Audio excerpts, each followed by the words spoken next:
Halo semuanya, Assalamualaikum warahmatullahi wabarakatuh. Perkenalkan, nama saya Fitria Dayanti, NIM 021 dari kelas Sosiologi 2019A. Zombie Apocalypse.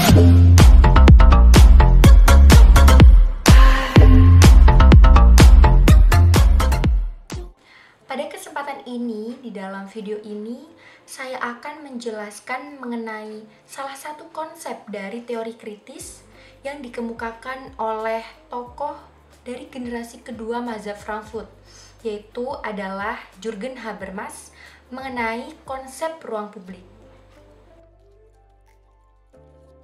Jürgen Habermas merupakan generasi kedua dari mazhab Frankfurt.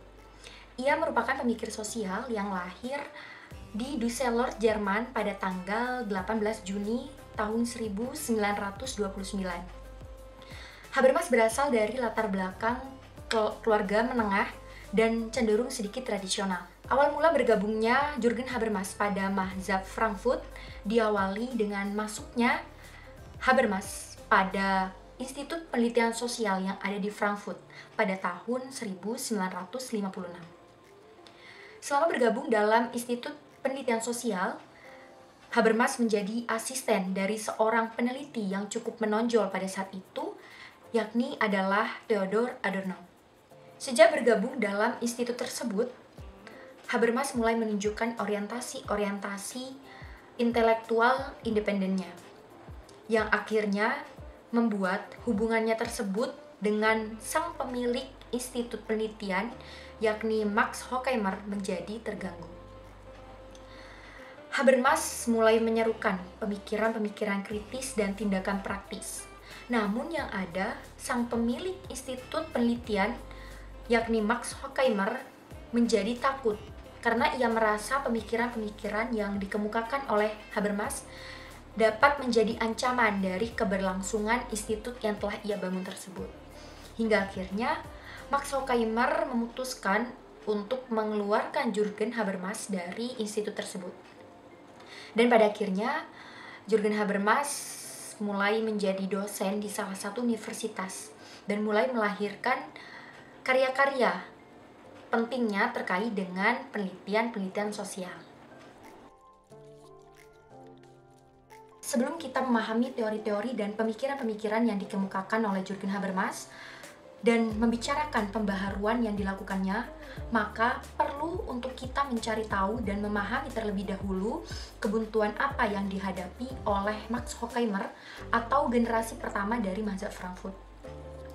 Karena sejatinya Jürgen Habermas merupakan generasi kedua dari mazhab Frankfurt, sehingga hal ini adalah penting untuk kita lalui atau bagi siapapun yang ingin mengetahui dan mencermati pemikiran dari Jürgen Habermas.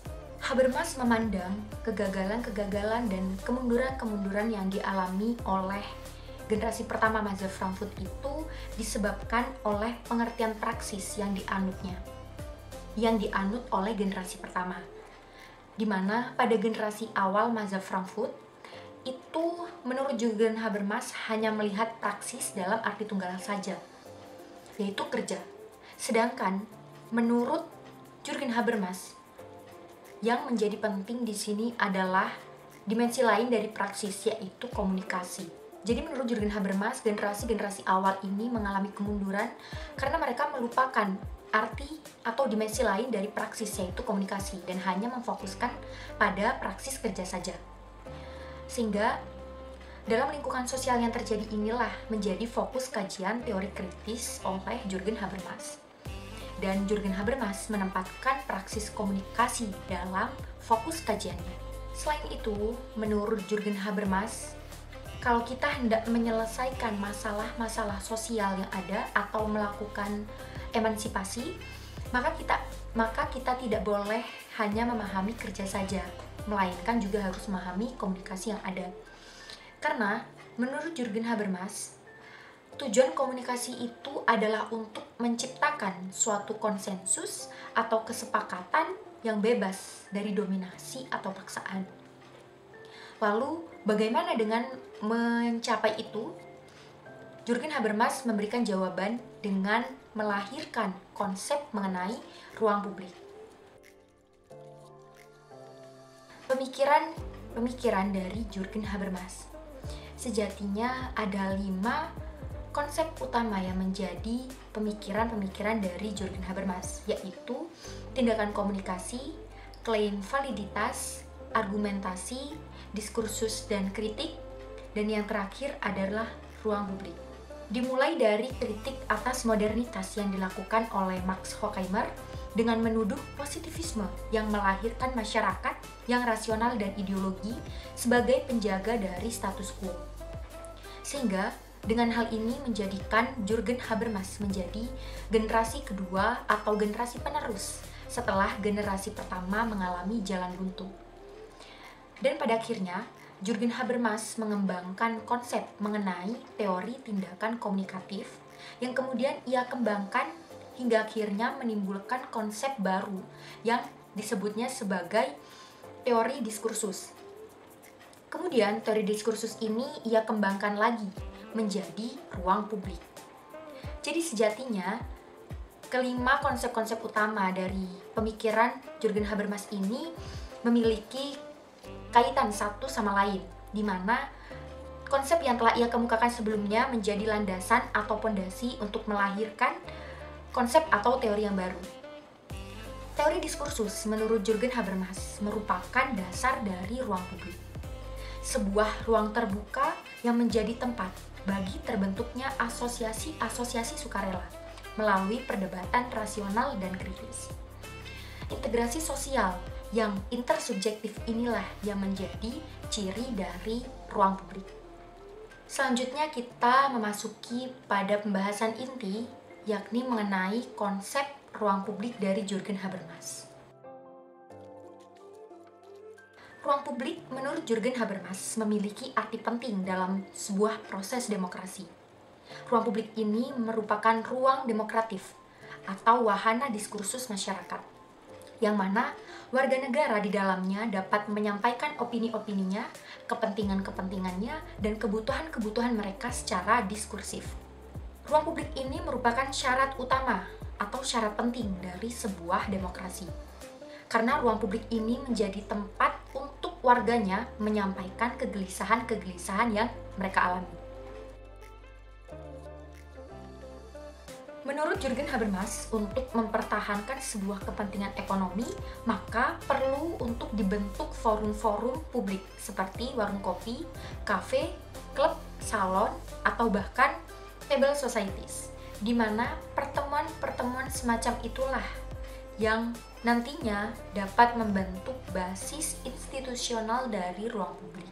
Selain itu juga, menurut Jürgen Habermas, ruang publik adalah wadah yang mana warga negara dapat dengan bebas menyatakan sikap dan argumen mereka terhadap negara atau pemerintah.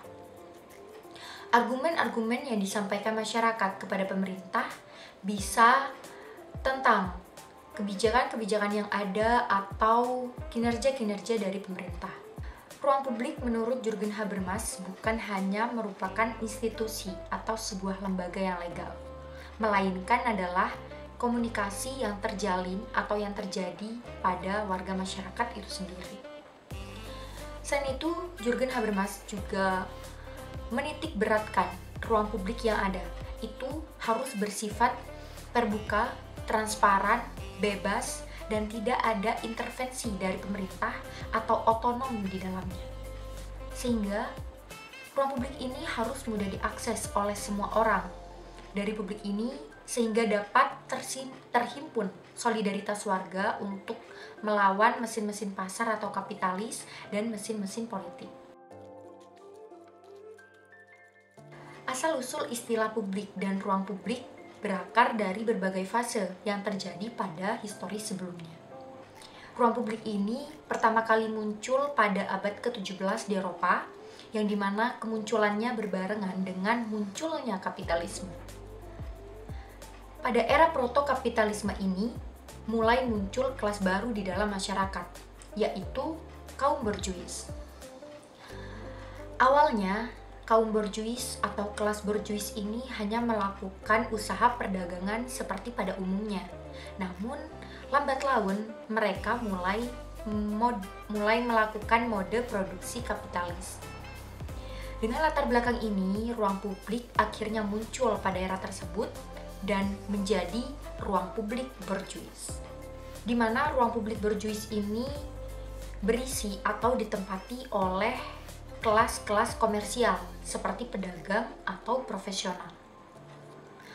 Ruang publik tersebut pada dasarnya merupakan ruang yang tercipta dari sekumpulan orang-orang tertentu atau yang disebut sebagai private people dalam konteks sebagai kalangan kaum berjuis yang diciptakan seolah-olah sebagai bentuk penyikapan terhadap otoritas publik yang ada.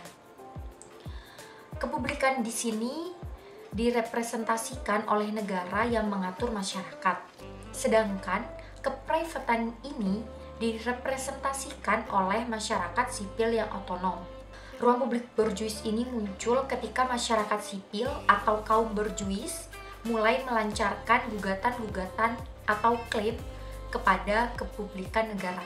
Tema tentang public sphere atau ruang publik lahir dari karya Jürgen Habermas yang berjudul The Structural Transformation of the Public Sphere, an Inquiry into a Category of Churches Society, atau di dalam bahasa Indonesia berarti perubahan struktural ruang publik, sebuah kajian tentang kategori masyarakat berjuis.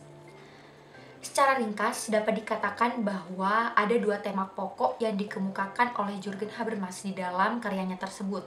Yang pertama, mengenai analisanya tentang asal mula ruang publik berjuis, dan yang kedua, perubahan struktural ruang publik di zaman modern. Selanjutnya kita memahami konsep ruang publik dari Jürgen Habermas. Habermas memahami publik sebagai hal yang terbuka bagi semua pihak, sebagaimana dalam istilah public place atau tempat-tempat umum dan public house atau kedai-kedai minum seperti warung kopi. Ruang publik ini, menurut Jürgen Habermas, terpisah dari otoritas kekuasaan yang ada saat itu di Eropa. Dan bahkan, dalam konteks ruang publik ini, bisa diartikan sebagai kekuatan baru dalam menyeimbangkan dan mengkritisi kebijakan yang merupakan produk otoritas dari yang berkuasa. Jürgen Habermas menyelidiki ruang publik dimulai dari masa pencerahan Eropa. Ruang publik, baginya, adalah suatu ruang yang menjembatani antara negara dengan masyarakat sipil. Ruang ini adalah ruang yang bersifat universal, di mana orang-orang yang berkumpul di dalamnya untuk mendiskusikan apa yang perlu untuk didiskusikan. Ruang publik ini menurut Jürgen Habermas tidak hanya berbentuk bangunan fisik saja, akan tetapi juga bisa berbentuk sebagai media massa, seperti contoh media cetak dan elektronik.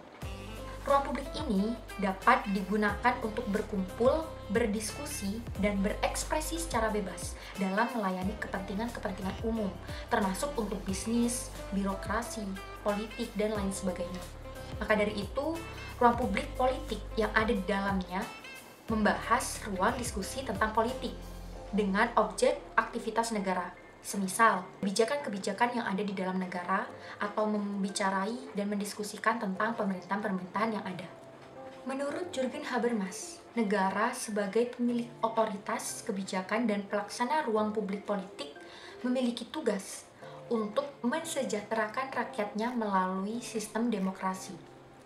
Negara berperan sebagai pengontrol aktivitas-aktivitas pemanfaatan ruang publik politik dan penerima kritik dari penyelenggara badan publik, baik secara formal maupun informal. Misalnya dengan melakukan aktivitas-aktivitas persidangan di pengadilan yang menyelenggarakannya secara terbuka. Menurut Jürgen Habermas, public sphere ini dikonsepsionalisasikan sebagai suatu realitas kehidupan sosial di mana terdapat suatu proses pertukaran informasi mengenai berbagai pandangan yang berkaitan dengan pokok persoalan yang tengah menjadi perbincangan umum di masyarakatnya. Sehingga perbincangan-perbincangan umum inilah yang nantinya akan melahirkan sebuah pendapat umum. Dengan adanya pendapat umum, menurut Jürgen Habermas, Publik mampu membentuk kebijakan negara, sekaligus membentuk suatu tatanan masyarakat secara keseluruhan. Adanya public sphere ini menunjukkan keaktifan-keaktifan yang dilakukan oleh masyarakatnya dengan memanfaatkan hak-haknya untuk ikut berpikir dan ikut terlibat dalam suatu diskusi publik, seperti menyampaikan pendapat, aspirasi, serta pemikiran-pemikirannya ke dalam sebuah forum diskusi publik, khususnya yang berkaitan dengan masalah politik yang terjadi. Ruang publik yang memerantarai antara masyarakat sipil dengan negara mampu membuat publik untuk mengorganisir dirinya dan membuat opini publik dapat terbangun. Dalam konteks ruang publik digital atau internet, ruang publik ini disebut sebagai cyberspace, tempat di mana interaksi dunia nyata terjadi. Ruang cyber atau cyberspace pada dasarnya menyediakan apa yang disebut John sebagai new public space. Ruang cyber atau cyberspace memberikan dan menyediakan fasilitas bagi penggunanya untuk menemukan cara baru dalam berinteraksi, baik dalam aspek ekonomi, politik, sosial, dan lain sebagainya. Realitas dari ruang cyber atau cyberspace ini menjadikan internet sebagai ruang terbuka bagi siapa saja untuk berinteraksi atau sekedar mengkonstruksi diri.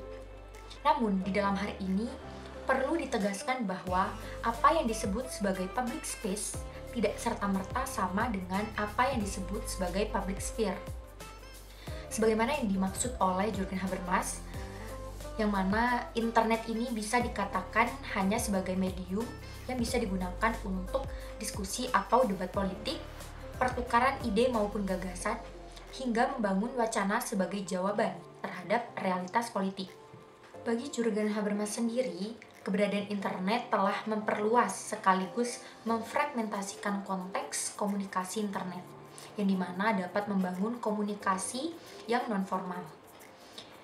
Yang menjadi persoalan adalah informasi-informasi yang tersedia di dalam internet itu terkadang informasi yang kurang fokus atau kurang jelas kebenarannya, dan dalam kondisi tertentu kita tidak bisa mengetahui mana informasi yang palsu atau informasi yang asli. Contoh yang akan saya angkat dalam konteks memahami konsep ruang publik Jürgen Habermas ini adalah kemunculan diskusi publik pada ruang publik politik dalam menyikapi salah satu kebijakan pemerintah Indonesia yang terjadi pada beberapa bulan lalu, yaitu tentang RUU Cipta Kerja, di mana dalam kebijakan tersebut menuai berbagai pro dan kontra dari masyarakat Indonesia dan menimbulkan beberapa respon yang ditunjukkan masyarakat, seperti melakukan aksi demo dan penolakan-penolakan di berbagai wilayah di Indonesia.